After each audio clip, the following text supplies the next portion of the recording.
Folks, remember that $2.4 million hack on the Nemo Protocol in the Sui ecosystem?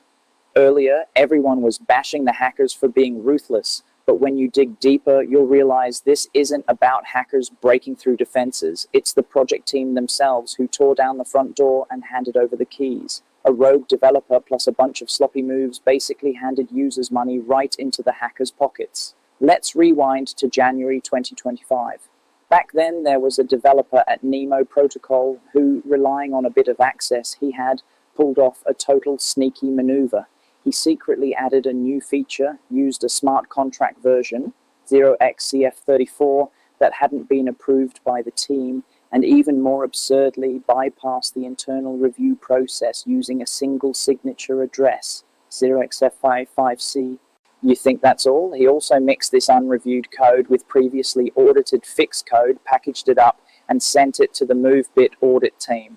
The auditors got rice mixed with sand and incomplete information and naturally couldn't spot the hidden risks. Just like that, a checkpoint that should have blocked dangers was rendered useless by his little trick. If the January move was planting a bomb, then the August move was pulling the fuse. By then, the team had already discovered a critical vulnerability, vulnerability C2, and this vulnerability was even copied from top protocols like Aave and Uniswap. But the developer in charge just thought this vulnerability isn't a big deal and didn't fix it in time. Let's talk about how ridiculous this vulnerability was. It was basically a pile of rookie mistakes. First, the flash loan function. It should have been set to internal private, only usable by the project's own team, but instead it was mistakenly set to public, letting anyone in the world call it freely.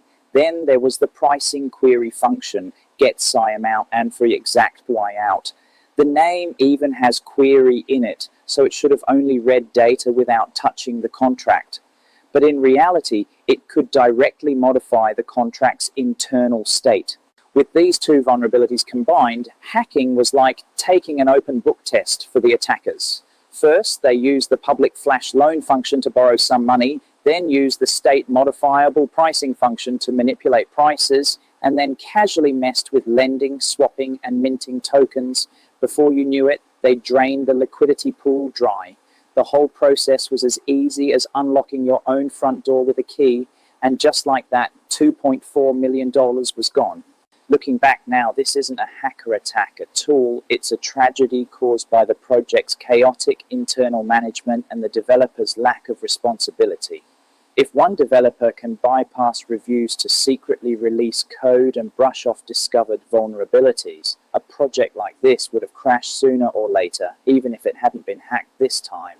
In the end, I still need to remind everyone, when investing in DeFi projects, don't just look at TVL and price gains. Check who did the audit report, whether the code is public, and if the team has a history of reckless moves. After all, what you think is a fortune-making opportunity might just be a leak pit, a trap for naive investors that someone dug long ago.